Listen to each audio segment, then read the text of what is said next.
Hey guys, welcome back onto the Co-Red Philly Sports Talk with yours truly, Anthony, the Ridiculous Red.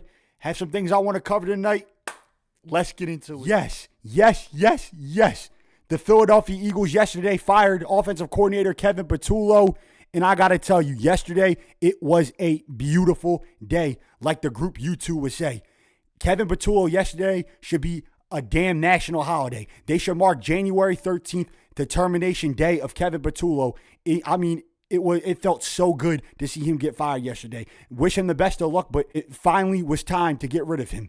And I'm so glad that the Eagles finally came to their senses and realized that he was the problem. Now, the Eagles have stated that he still could find a place somewhere on the team, whether on the offensive side or the defensive side. If it were up to me, I would kick him to the curb. I would kick rocks, get him out of town. But, it's not up to me. We'll see what happens when it comes to him moving forward. What us fans don't have to worry about is Kevin calling those damn plays next year, and it feels so good that we're going to have a new offensive coordinator next year. It's like a spark of energy and a spark of excitement is just shooting through my body and shooting through my veins. It really is exciting. Now, here are some replacements as far as a new offensive coordinator goes. I think Mike McDaniel, Kevin Stefanski, Cliff Kingsbury, Brian Dable. Those four guys would be perfect candidates as new offensive coordinator for the Philadelphia Eagles. I think with Mike McDaniel, personally, in my opinion, would be the best option considering what he's done as head coach with Tyreek Hill and the rest of the guys and Jalen Waddle. He would be the best option. Cliff Kingsbury could be a good option too, but it might not happen because he's going to be getting calls for vacant head coaching jobs like the Giants, so that may not happen. Kevin Stefanski, Brian Dable, either of those guys, they're decent. They're decent offensive geniuses. So it would be interesting to see what they bring to the Eagles offense. But any of the guys, anybody but Kevin Patullo. That's all that we need. That's what we got to worry about. One step in the right direction, and that's a good thing. You got step one out of the way. Now you got to worry about getting a new offensive coordinator. And then you got to worry about the A.J. Brown situation, and you got to deal with that.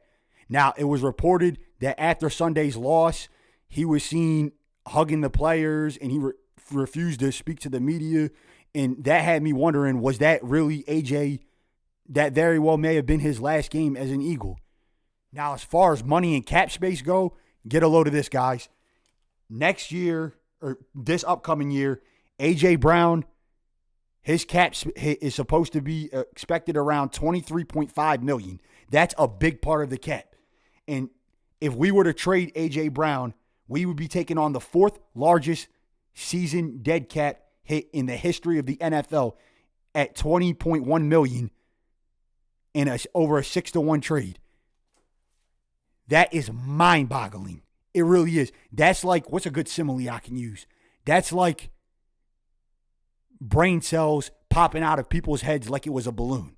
That's the only way I can describe that. And if you told someone that, that's what it would be like telling someone. So whatever the Eagles do as far as A.J. Brown goes and the unrestricted and restricted free agents, the Eagles got to be very, very cautious about what they do going into this offseason. Intelligence. That's the key word for the Eagles this offseason is their intelligence. What can they do? Who can they trade for? Maybe Justin Jefferson. You never know about that. Garrett Wilson. There's guys out there, but you got to be cautious with that. The draft, you got to be smart with the draft. Does Howie have some tricks up his sleeves? Well, you got to wait and see what happens. As far as Jalen Hurts and Nick Sirianni go, Nick had a good conversation with him, told him that everything's going to be okay, that we're going to be back at it again next year. And he told the media that we're coming back. Like the Eagles, I believe we will be back in the Super Bowl eventually within the next couple of years. It's just about finding the right pieces and making the right moves to get yourself back to where you were. And I trust the Eagles. I've always trusted Jeffrey Lurie, and I always have trusted Howie Roseman. They're both very respectful in their positions with the team. Jeffrey Lurie's been the owner for years. Howie Roseman's been the GM for years. They put passion into what they do, and they love making the team better. And I'm hoping that they do it again this year. I have faith that we'll get back and win the Super Bowl again. It's just Like I said, it comes back to what I said. They have to use their intelligence, particularly how they use it. And I'm hoping that they show that. And I'm excited to see what happens this offseason. And we'll have to wait and see what happens. That's all for today, guys. Remember, if you're new to the channel, like, subscribe, smash that thumbs up button. Let me know in the comments what you think, what your latest thoughts are, what you think of Kevin Patullo getting fired. Who do you think should replace him? What do you think the Eagles will do about A.J. Brown? And by the way, follow me on the Code Red Philly Sports Talk on my Spotify. And I'll see you guys next time on the Code Red Philly Sports Talk. Go Birds!